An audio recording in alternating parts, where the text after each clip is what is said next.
So, we moving? Yeah. This'll end soon. Damn right it will. Constipated as usual. Micah told me of a place we can lie low. Look here. DeBerry Creek, he said. Okay. Maybe you and Charles can go take a look, clear off anyone you find before the whole lot of us move in looking so conspicuous. And how we gonna do that? I don't know. Start dancing? Looks like I turned into the goddamn errand boy. You have turned into my son. You worry because I worry. We are just the same. Charles and Arthur then head out to DeBerry Creek. Once there, they realize how open the area is and how bad of a place it would be to camp. Nonetheless, they still check a small abandoned camp already set up in the area. However, it is not abandoned, as Arthur finds a family hiding under a wagon. They tell Arthur and Charles that their father has been kidnapped and plead for them to save him. Arthur thinks it isn't their problem, but Charles thinks otherwise. The two then follow the horse tracks to the kidnapped father's location. Soon, they find the kidnapped father and a much better place to camp. But they aren't the only ones there. The kidnappers then attack Arthur and Charles, leading to a massive shootout. Of course, Arthur and Charles win and go to free the father.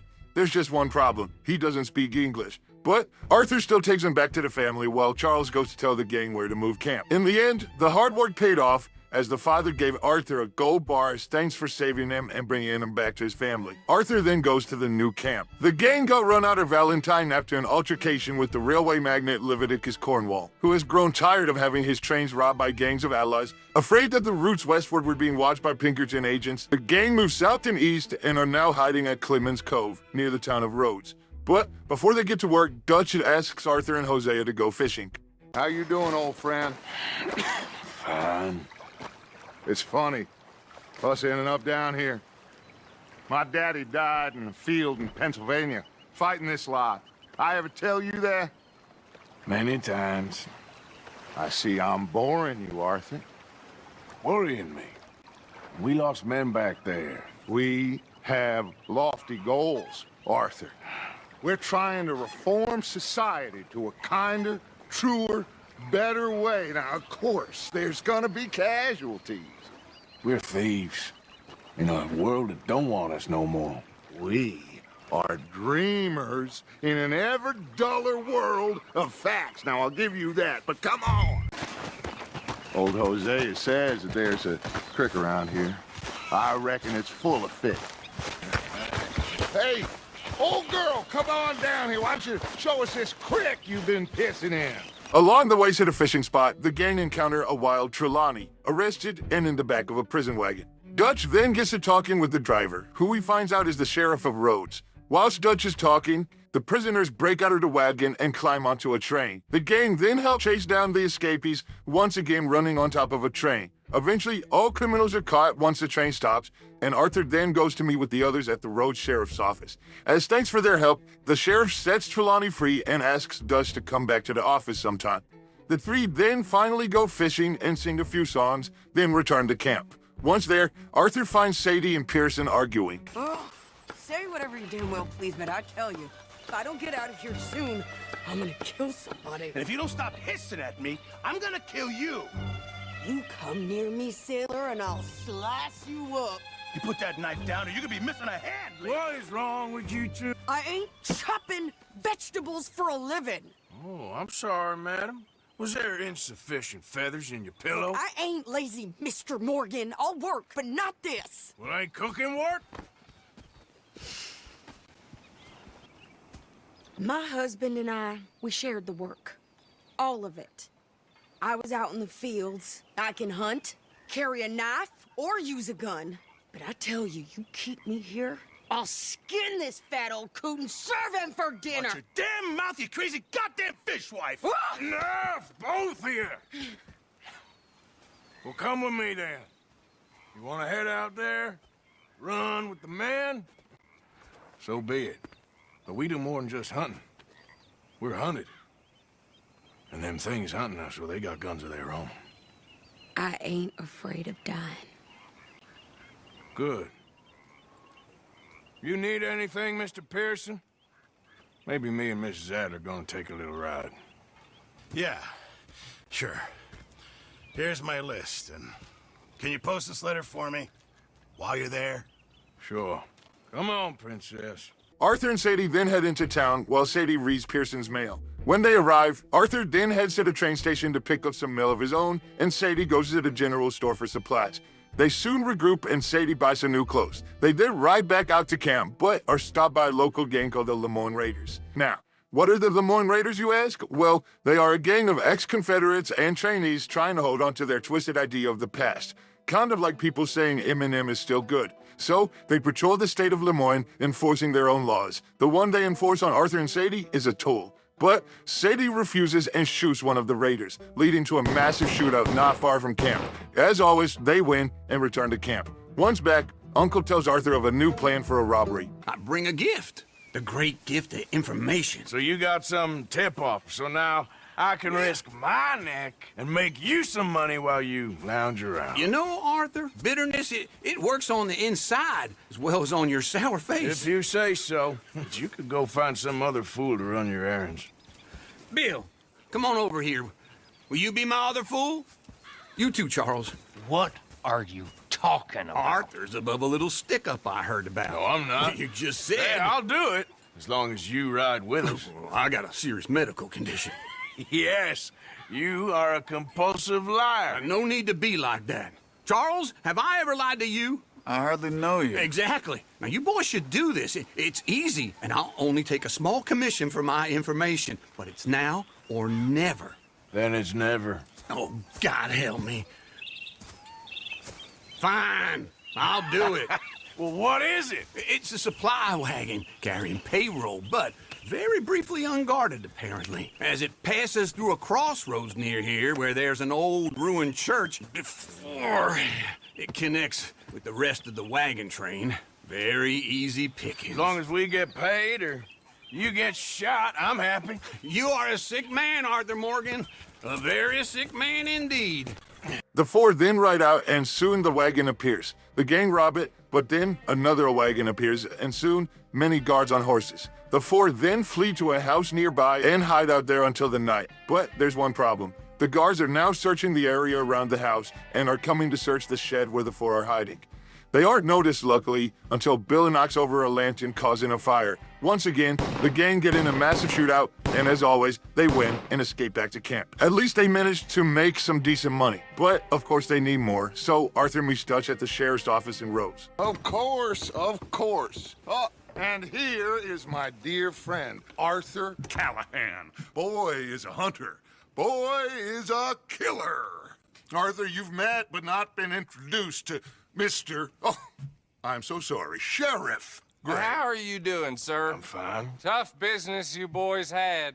We did? Oh, there's no need to pretend with me, sir. Life can be tough. So it can. And no man owes another anything. No, sir. But still, I feel you were hard done by. Losing your employment like that. But still, here in Rhodes, we have work enough for honest men. Excuse me a moment.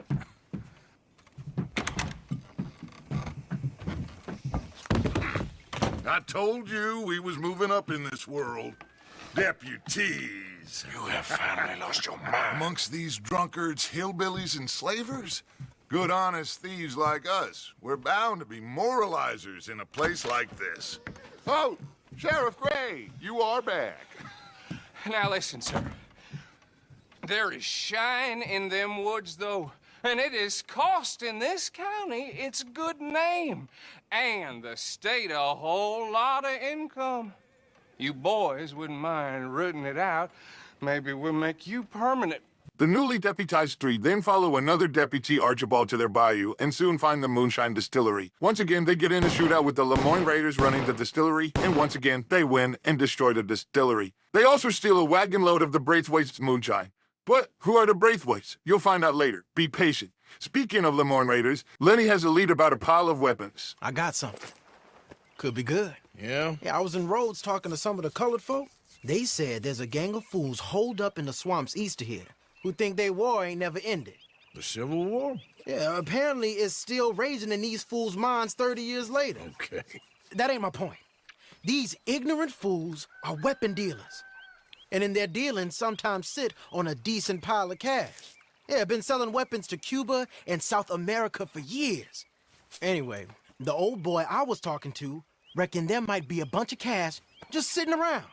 And failing that, maybe a nice stash of weapons. With just a bunch of crazies guarding it? Exactly. Well, worth taking a look at least, isn't it? That was my thinking. Said it was at some place called Shady Bell, deep in the woods.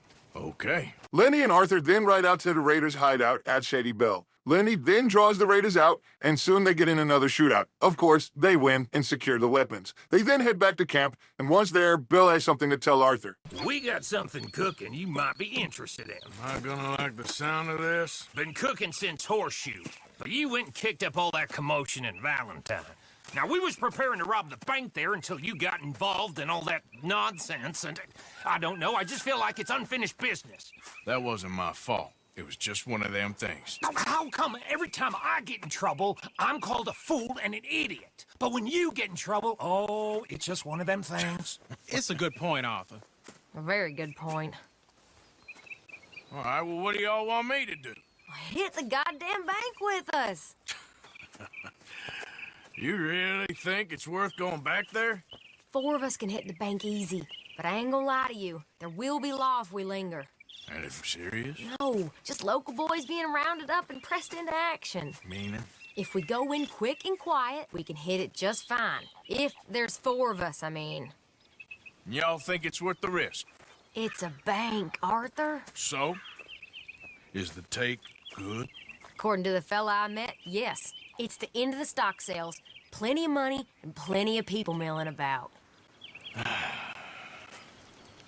Okay, I suppose. Mr. Morgan, Herr Strauss? that man, the debtor, Thomas Downs, apparently he's dead. Dead? Huh. Well, he didn't seem very well. His wife, I believe he has a wife and child. She will assume the debt, of course. Of course. Then you can head up there and collect. We lent them a lot of money. Okay. Gentlemen, let's go rob ourselves a bank. Once in Valentine, Karen causes a distraction while Arthur handles the vaults. Bill gets the codes from the tellers while Lenny watches for Law. After cracking the safe, the gang then escape the law on horses and escape with $20,000. The gang gets $10,000, while the 4 who robbed the bank get $2,500 each. Arthur then meets John and Jose at the stolen moonshine, and Jose informs them of a plan to sell the moonshine back to the Braithwaites. So, Arthur and Jose head to Braithwaite Manor, while John goes to a rifle family's house. What you want? Found something. Out in the hills. Thought maybe you was in the market. For what? Some liquor. I ain't in the market for what's already mine. The way we see it, it's ours. Well, with us possessing it, and I checked all over. For the life of me, I couldn't see your name on it. Oh. Relax, I ain't here to rob you. Oh, it seems that's easy enough. Why not do a deal? What do you sell that stuff for? $1 a bottle? Give us 50 cents. It's already ours. Now look on it as a reward for finding the property. Alternative is we go sell it someplace else. The alternative is you get shot. Now, who wants to get shot over a bottle or 2 of liquor? Pay the man. Pleasure doing business with you. And listen, we didn't take it. At least not without orders from... Oh, I know exactly who gave you your orders. Old Sheriff Gray. You know what? I don't want it. In fact, sir, now you can do me a favor. There's an extra $10 if you do. Drive the stuff into Rhodes, head over to the tavern run by Mr. Gray, and give the stuff out for free. Mama! Hush now. I believe they call that a promotional expense. As you wish, madam. You boys come back sometime and tell me how you made out. Maybe we'll play a little cribbage. Jose and Arthur then disguise themselves as 2 brothers and head to the saloon. Once there, they give out the liquor for free until the Lemoyne Raiders discover what's going on and start another massive shootout. Of course, Arthur and Jose win, and Arthur then heads back to Braithwaite Manor and finds Jose inside. Once there, Mrs. Braithwaite asks Sean and Arthur to go burn down the Gray family's fields. So, Arthur and Sean then head to the Gray estate. Sean reminds Arthur that the Grays would recognize him, so Arthur decides to hide in the back of the wagon, and Sean convinces the guards that he's bringing in a regular supply shipment and brings the wagon to a barn. Once there, Arthur stealthily kills the guard, and the 2 wait until nightfall. They then sneak out, split up, and begin to douse the fields in moonshine. Once they regroup and set the fields on fire, they're discovered by the guards, which starts another massive shootout. Of course, they don't die, win the fight, escape, and successfully burn down the tobacco fields. Once back at camp, Arthur tells Dutch of bounty hunters Trelawney warned about. Dutch isn't worried, but he sends Arthur and Charles to go check on Trelawney. The two then go check Trelawney's last known location at a caravan outside of Rhodes, and they don't see him anywhere. So, they follow a trail that leads to a camp in the woods. Once there, they beat up and interrogate the campers and learn that Trelawney is being held in a shack near Braithwaite Manor. Charles and Arthur then ride out to the shack and find a bruised and beaten Trelawney. They also find the people who kidnapped him and get in another shootout. Of course, they win and bring Trelawney back to camp. Once there, Pearson has an idea to share. When he was in town, Pearson met with some O'Driscolls who suggested a parley, or peace. Micah thinks it's a good idea, Arthur thinks they'll get shot, Dutch isn't sure, and Hosea says it's a trap. However, Micah convinces Dutch it's a good plan. So, Micah, Dutch, and Arthur then ride out to where they're meeting Colm. Once there, Dutch sends Arthur to the top of a hill to protect him and Micah. Been a while. Sure. So, how's your gang doing? They still believing in you? Better world. Pure world. How's that coming along? Just fine. How's that score you stole off us? Which one? Oh, I like that. It's like I said, there's a charismatic leader. Lot of heat on us this time. Both of us. Whole heap of trouble. They offered me a price, Dutch, to bring you in. Why didn't you take it? Well, still might. I am sorry about your brother. Yeah, well, I never liked him much. I liked Annabelle. You always loved the ladies, Dutch Vanderlyn. I like that about you. What are we doing here? Go home. Is this thing over?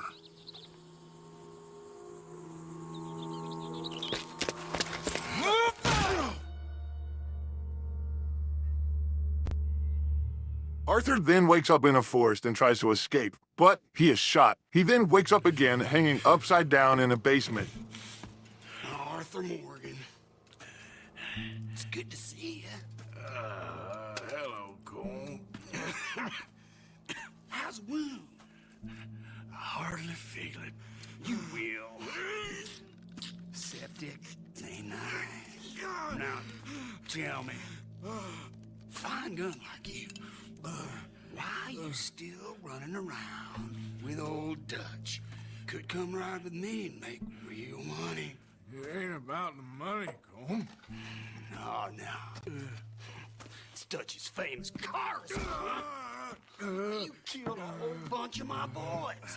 That 6-point cat. I ain't got no clue what you're talking about. Oh, you lie, my friend. But I thought Dutch preached truth. Let me go, Colm, and end all this crap between you two. We all got real problems now. The way I see it, they get him. They forget about me. They ain't the forgetting sort. If I were you, I'd run as soon as I had the money. I know you would. But see, we lure an angry Dutch in to rescue you. Grab all of you and hand you in. Then disappear. So you only met with him to grab me? Of course. He gonna be so mad. He gonna come raging over here. And a whole lot of you. And the law will be waiting for him. Arthur. Arthur, I missed you.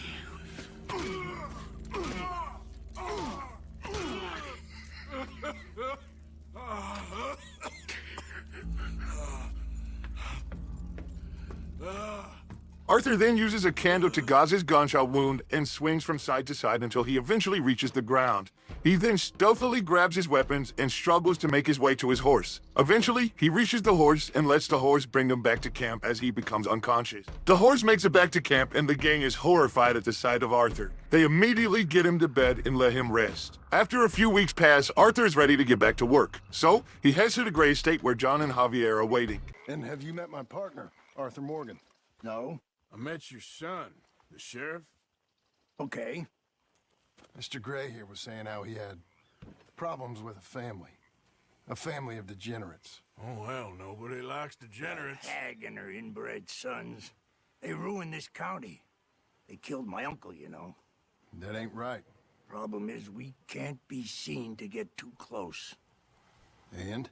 We've got gold, Yankee. We've got gold. I ain't no Yankee, friend. I ain't nothing. My daddy came over on the boat from Scotland. I'm Scottish. In the Braithwaites? Goddamn peasants. I don't know. Mongrels. All you gotta do is look at them. How much gold? Enough. These are prized horses I'm talking about.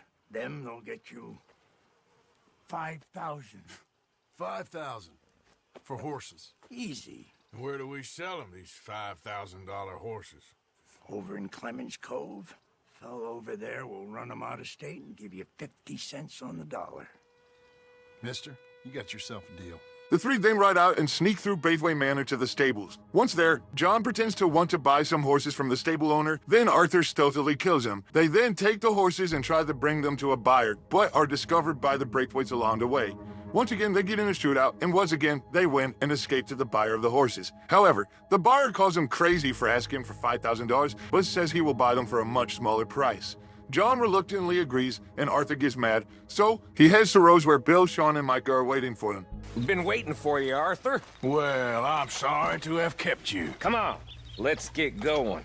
What's the plan? We're meeting a couple of the Grays over at the saloon. They spoke to Bill about a job, needing security. After the farce of stealing the horses for them, why are we doing this? Because we need to stay in with them, and they're paying. So what kind of security they want? We're about to find out. Now come on. This seem legit to you, Bill? Sure. Dutch said we was to keep on dealing with them until we find this gold. Can we trust them? Can we trust anyone? Yeah. Let's just see what they say. They said there was some big misunderstanding about them horses. And what did they board in their fields? They don't know we had anything to do with that. Oh, that's so. Yeah, they think it was the Braithwaites. Listen, I know these Gray boys a bit now. This is on the level. We're stuck in the middle of some ancient feud, but instead of playing both sides, we're being used by both of them. They were saying the Catherine Braithwaite. Hey, hold up. This don't feel right. Now it don't feel right. I could have told you. The gang then get in a massive town-wide shootout. While Arthur and Micah clear out the buildings, Bill is kidnapped and taken to the sheriff's station. After they kill all the Grays outside, they then go to rescue Bill. Who do you think you are? Bunch of two-bit thugs from God knows where? You're so dumb to think we don't know what you've been doing. Come out, Sheriff. It's over. We put down far worse than you, 100 times over. This is the Grays' town. Always has been, always will be. Only Grays I see left around here is you. You want us to come out? We'll come out. Bill! Arthur kills Sheriff Gray and tells Bill to go bury Sean. When Arthur gets back to camp, Abigail has some urgent news. Where's my goddamn son? Where is he? Where's my son? They took him, didn't they? They took my son. Who took him? We think the Braithwaite woman took him. Oh. But Kieran saw a couple of fellas sound like Braithwaite boys. Where's my son? If anything, where is my son, Dutch Vanderlyn? We will find him, we will bring him back to you, and we will kill any fool that had the temerity to touch one hair on that boy's head. Abigail, you have my word. Just get me back, my son. I will get that boy back, so help me God. Right now! The gang then ride out to Braithwaite Manor and prepare to kill all of the Braithwaites. After a very dramatic and cool-looking walk up to the house, Dutch tries to be civil. We've come for the boy. You must have known we would. Shouldn't have messed with our business now, should you? Whatever complaint you have with us, alleged or otherwise, that is a young boy.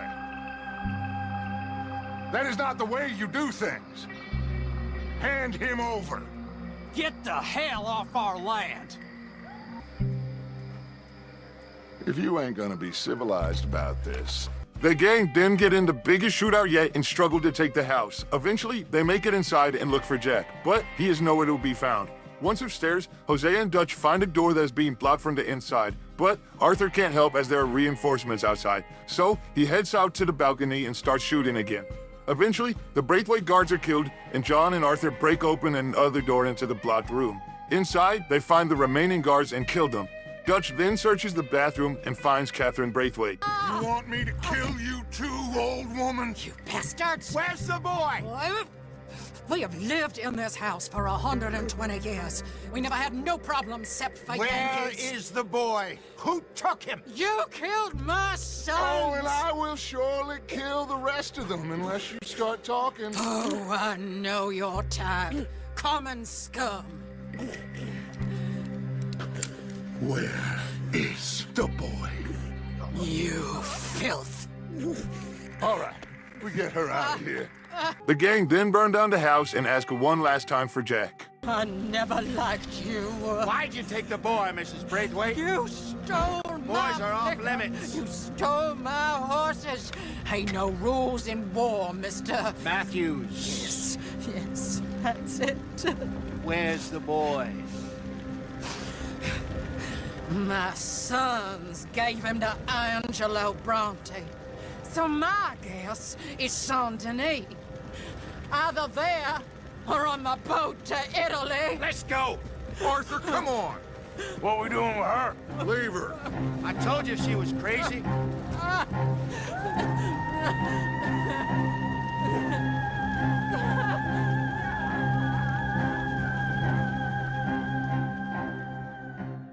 The gang then make their way back to camp and get some sleep. When Arthur awakes, he goes to talk to Dutch, but he is interrupted when Agent Milton returns. Milton proposes a deal.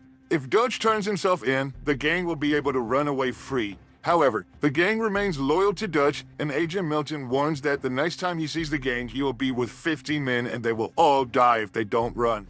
After Milton leaves, Dutch sends John and Arthur to find a new camp, as the Pinkertons now know where the gang is. So, John and Arthur then head back to Shady Bell to clear out any surviving raiders. They find a few and kill almost all of them, but one unalives himself. John and Arthur then throw the bodies in the swamp, as no one wants to come home to a bunch of dead bodies on the floor. John then rides out to bring the camp here, while Arthur waits for them.